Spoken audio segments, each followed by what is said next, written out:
Okay, good day Arcadians. Bali, let us discuss yung discussion questions. Okay? Bali, ginawa ko siyang part 8-A. Okay? Ito yung multiple choice dun sa ating first part. Okay? Hanggang dun sa, okay, na general provision, nature and effect ng obligation, saka dun sa different kind of obligation. Okay? Bali, ito yung covered tong discussion questions. Okay? Bali, for the first question, culpalata under the Roman law daw means. Okay, di ba meron tayong culpalata, culpa levis, culpa levissima. Yung culpalata, yun yung grade. Yung levis, ordinary, yung levissima is slight. Kaya since ang tanong, culpalata, okay, grade negligence. Kaya ang sagot natin ay letter A. Okay, kaya tandaan nyo ha, yung lata, grade, levis, ordinary, and levissima is slight. Second question, the legal rate of interest for loan and credit agreement prior to July 1, 2013 is, okay, bali lumalabas ang ating legal rate prior to July 1, 2013 is, okay, 12%. Okay, kasi lumalabas ang current legal rate natin starting July 1, 2013 is now 6%. Okay, now since ang tanong is prior, o di lumalabas, okay, letter C, 12% per annum. Pero starting July 1, 2013 onward, bali 6% na ang ating legal rate. Okay, nakabase yan sa BSP Circular 799 Series of 2013, effective July 1, 2013. Okay? Multiple choice number 3. Which of the following statement about fraud is not correct? Okay, tingnan natin ha. Ang hinahanap dito, not correct is false. Letter A, the law does not allow waiver of an action for future fraud. That is true. Kasi pag meron kayong waiver ng future fraud, void. Okay, letter B, damages arising from fraud cannot be mitigated or reduced by the court, unlike damages arising from negligence, especially if there is a contributory negligence. That is true. Kasi di ba pag fraud, serious matter yan eh. Kaya hindi yan pwedeng i-reduce by the court. Kasi meron kang intent to cause harm. Unlike sa negligence, pwede siyang i-reduce. Letter C, waiver of past fraud is valid. True. And letter D, waiver of future fraud is valid. That is false. Kasi ang sabi ng Article 1171 nga, responsibility arising from fraud is demandable in all kind of obligation. Any waiver of an action for future fraud is void. Kaya ang sagot ay letter D. Okay, next. Multiple choice number 4. Bali, delay or default on the part of the debtor in obligation to give. Since ang question is obligation to give, it means X-ray yan. Kasi to give, X-ray. Ito naman ay delay sa part ng debtor in obligation to do. Pag mora accipendi, delay on the part of creditor, compensation mori, both debtor and creditor. Kaya since to give yan, the answer is letter A. Mora solvendi, X-ray. Next, multiple choice number 5. A obliged himself to deliver a specific car to B on May 26, 2021. On May 26, 2021, B made a demand. However, A failed to deliver the car on May 26, 2021. On May 27, 2021, A is already, ano ba siya? Ordinary delay? Okay, hindi na siya ordinary kasi meron ng demand noong May 26. Kaya legal delay na siya. Now, since may legal delay sa part ng debtor at ito ay obligation to give, o di pasok yan sa mora solvendi X-ray. Kaya ang sagot natin sa number 5 ay letter B. For multiple choice number 6, the creditor acquires this right upon delivery of the subject matter. Eh di ba, na-acquired natin siya upon delivery refers to real right. Kasi ang personal right na acquired from the time the things to deliver, it arises. Kaya, yun ay real right. Okay, ang jus in personam or the jus ad rem ay personal right. Kaya ang sagot ay A. For number 7, a kind of performance wherein someone else perform at the expense of the debtor. By the way, ang tawag dyan ay substitute performance. Kaya ang sagot ay letter C. Kasi di ba pag yan ay substitute, someone else perform or something else is perform at the expense ng debtor. Pero pag equivalent performance, yan yung damages. Ito naman, yung performance ng prestation itself. Kaya ang sagot ay letter C.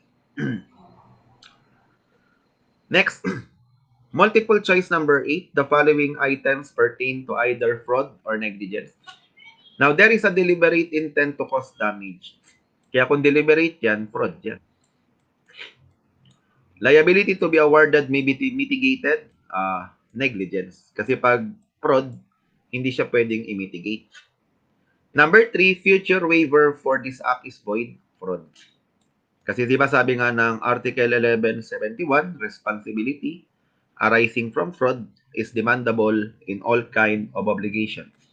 Any waiver of an action for future fraud is void. Okay? Kaya dito, ang sagot ay letter C. Bali, 1 and 3 pertain to fraud.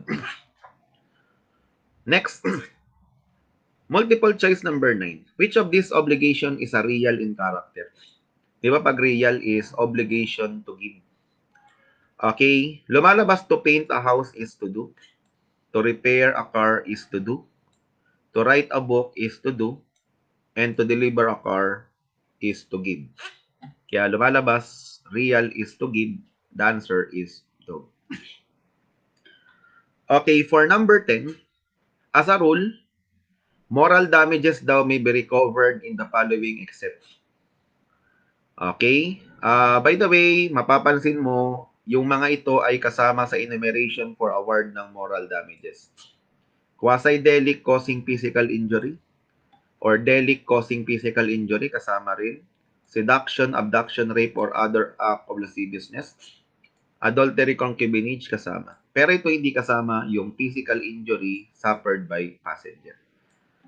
Kasi arising yan from contractual relation.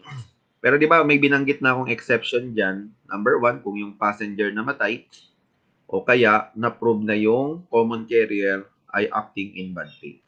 Pero as a rule, physical injury suffered by passenger or obligation arising from contractual relation is not covered. Kasi ang kasama sa enumeration, physical injury arising from delict or quasi-delict. Kaya ang sagot ay void. For number 11, under a contract executed on May 5, 2021, D obliged himself to give a horse to C on May 15, 2021. On May 10, 2021, C demanded the delivery of the horse, but D did not comply. The following day, the horse was struck by lightning and died instantly. By the way, lumalabas yung object ay na-lost by fortuitous event. Ang problema, ang object ay generic kasi horse lang. Kaya lumalabas kahit ma-lost yan by fortuitous event, hindi siya magkakos ng extinguishment under the doctrine of genus non quam perit. Kasi pwede siyang i-replace ng another object of the same kind and quality. Kaya ang sagot natin, dapat hindi siya extinguish. Yung A, the obligation of this extinguish, di false kagad. Obligation of this extinguish, di false din yan. Eto, not extinguish. Tingnan natin yung reason. Now, the delivery of D is not extinguished because D can deliver another horse. Okay, that is correct. Ito, obligation of D is not extinguished because D was in default. May default na ba? Okay. Lumalabas, ang delivery ay May 15. Okay? Wala pa namang legal delay dyan. Okay? Kaya mali yung reason. Kaya dito, ang sagot ay letter D. Letter B. Kasi pwede siyang i-replace ng another object of the same kind and quality because this is a generic thing. Okay? Kaya ang sagot ay void. The delivery of D is not extinguished because D can deliver another host. Next, punta tayo sa multiple choice number 12. Which of the following is a secondary classification of obligation under the Civil Code? By the way, di ba sabi ko ang primary kasi ito yung pure, conditional, with a period, alternative, facultative, joint, solidary, divisible, indivisible, saka obligation with a penal clause. All others are secondary. Binanggit ko yung joint and solidary, divisible, indivisible, alternative, facultative. Ang hindi kasama ay letter A. Kaya real and personal is secondary classification. Kaya ang sagot ay A. Now, for number 13, which obligation is not valid? Ibig sabihin, void. Letter A, I promise to give you 100,000 on December 25, 2021. Obligation with a period yan. Valid. I promise to give you 100,000 if I go to Boracay this weekend. Lumalabas this is void kasi yan ay potestative condition depend upon the sole will of the debtor. Kaya lumalabas, ang sagot ay B. Not valid. Letter C, I promise to give you 100,000 if your patient dies. Lumalabas with a period. And letter D, I promise to give you 100,000 if you pass the October 2021 CPA board exam. Subject to suspensive condition. Okay, at hindi naman siya potestative, di ba? Depend upon sole will ng debtor. Kasi yan ay partly upon will ng creditor and upon chance yan. Kaya lumalabas, valid. Kasi ang void lang naman yung potestative condition depend upon the sole will of the debtor. Kaya ang sagot ay void. For number 13, okay, in obligation subject to suspensive condition, once the condition has been fulfilled, shall retroact to the day of the constitution of the obligation. This automatic retroactive effect applies to, okay, binanggit ko yan before, nag-a-apply lang yung automatic retroactive effect sa 1187 pagdating sa obligation to give. Kasi ang sabi ng last paragraph, okay, sa obligation to do or not to do, the court shall determine the retroactive effect of the condition fulfilled. Kaya hindi siya automatic pag to give, to do or not to do. Kaya ang sagot ay letter A. Next, multiple choice number 15. Bali, Don agreed daw in writing to give all his CPA review materials to Chris if he passed the October 2018 CPA board examination. In the October 2018 CPA board exam, Don took the examination on the first Sunday, but he did not report anymore in the succeeding examinations. Okay? Bali, can Chris compel Don to give his CPA review materials to him? Okay? Di lumalabas, ang sagot ay letter C. Yes, because the condition in this case shall be deemed fulfilled. Kasi when the debtor voluntary prevent its fulfillment, lumalabas the condition are deemed fulfilled. Kaya ang sagot ay letter C.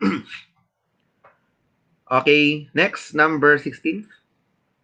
D promised to give C 100 sacks of rice when C father dies of COVID. The obligation of D to C is lumalabas, die kaso ng COVID. Lumalabas, okay, may uncertainty whether the day will come or not. Hindi yan obligation with the period. Kaya false to. Hindi rin siya pure. Kaya lumalabas, conditional. Pero yan, mag-a-arise yung obligation once the condition is fulfilled, edi we call it suspensive condition. Ang sagot ay letter A. For number 17, A obliged himself to pay B 500,000 on May 31, 2021. A paid B on May 31, 2020, believing that the obligation was already due and demandable. How much A recovered from B on July 31, 2021? By the way, di ba ang sa amin ng batas kasi, pag ang obligation daw ay with a period, tapos nagbayad yung debtor before maturity, okay, by mistake, pwede niyang ma-recover to together with interest. Kaya lumalabas, okay, since ang maturity date niya is May 31, 2021, nagbayad ng May 31, 2020. O nakapagbayad in advance, 1 year yan. Tapos, na-discovered niya, okay, nung July 31. Mare-recover pa ba dito yung payment? Technically, hindi na kasi lagpas na ng maturity. Pero pwedeng ma-recover yung interest simulang May 31, 2021 hanggang, May 31, 2020 upon payment by mistake hanggang doon sa date of maturity. Kaya sa 17, ang sagot ay letter C. Legal interest for 1 year. Okay? Pero syempre, hindi mo mare-recover na yung principal kasi nga, due date na rin nung May 31, 2021. Makaka-recover ka lang ng interest starting from the date of payment by mistake up to the date of maturity. Kaya ang sagot is C.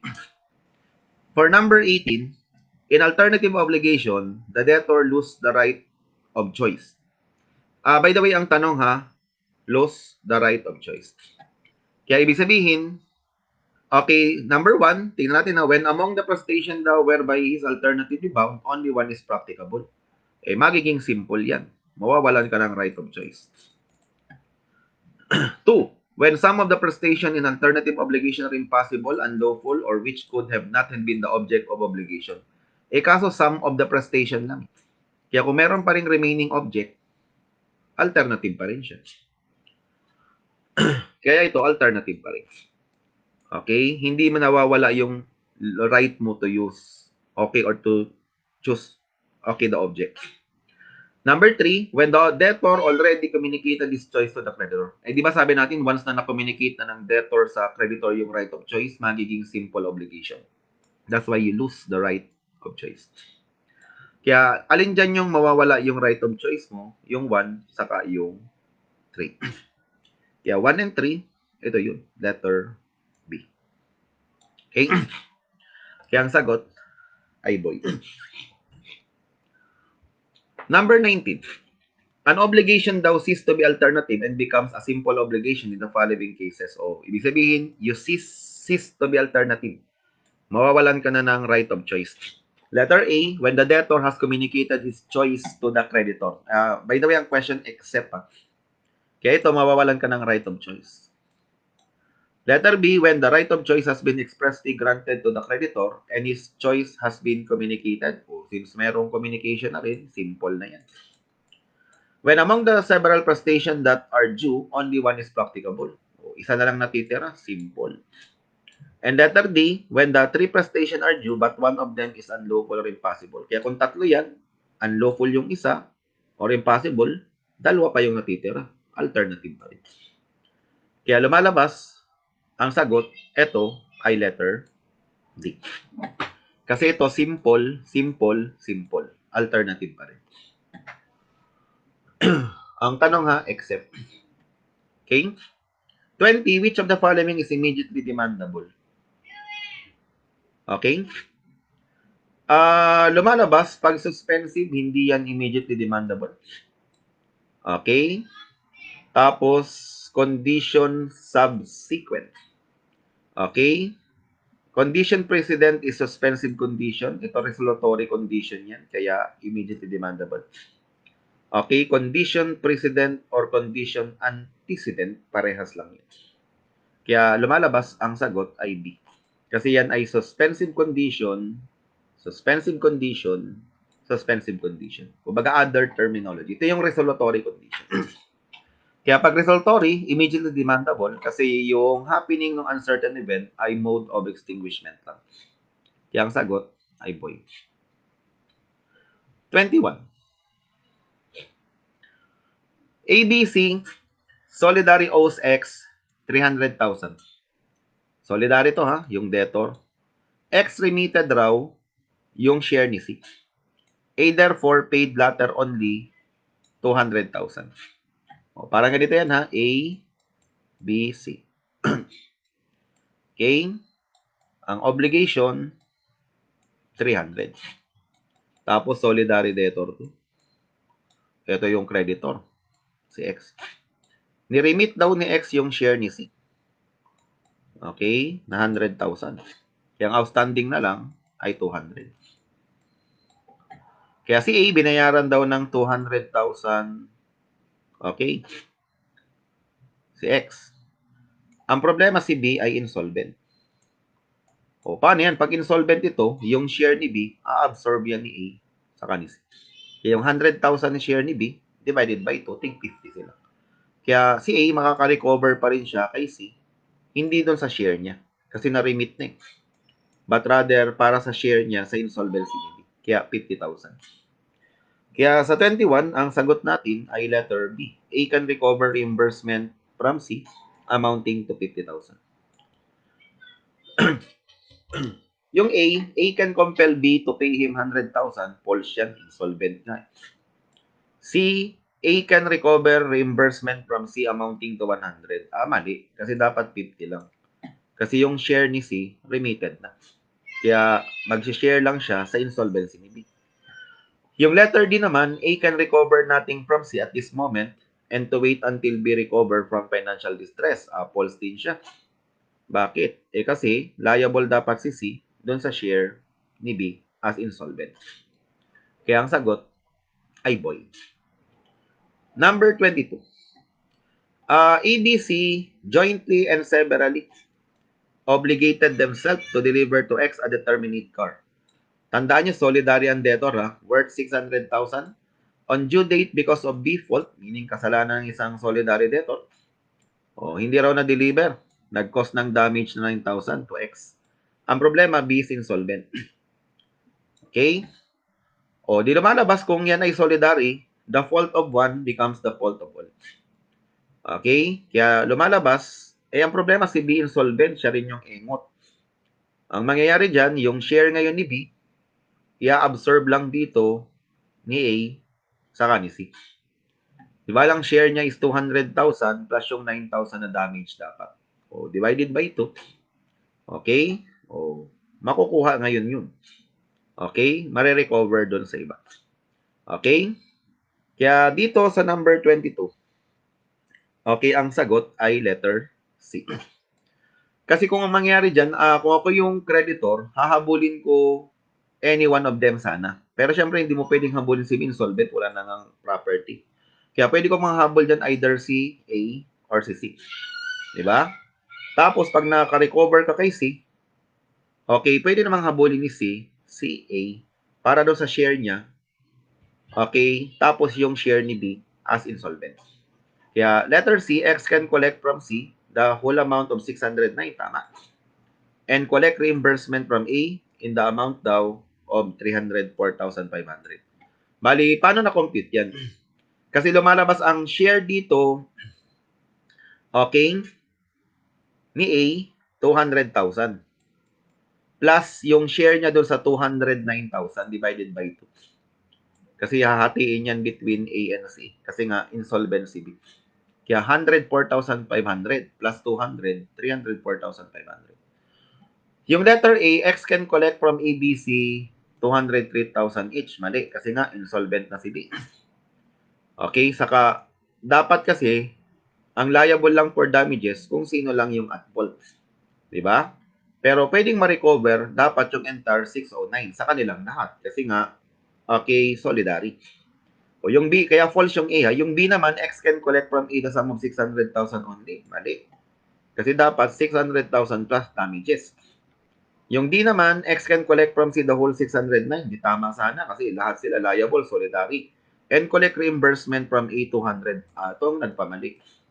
Kasi lumalabas, mare-recover ni C kay A yung share niya na 200 plus yung share niya sa insolvency ni B.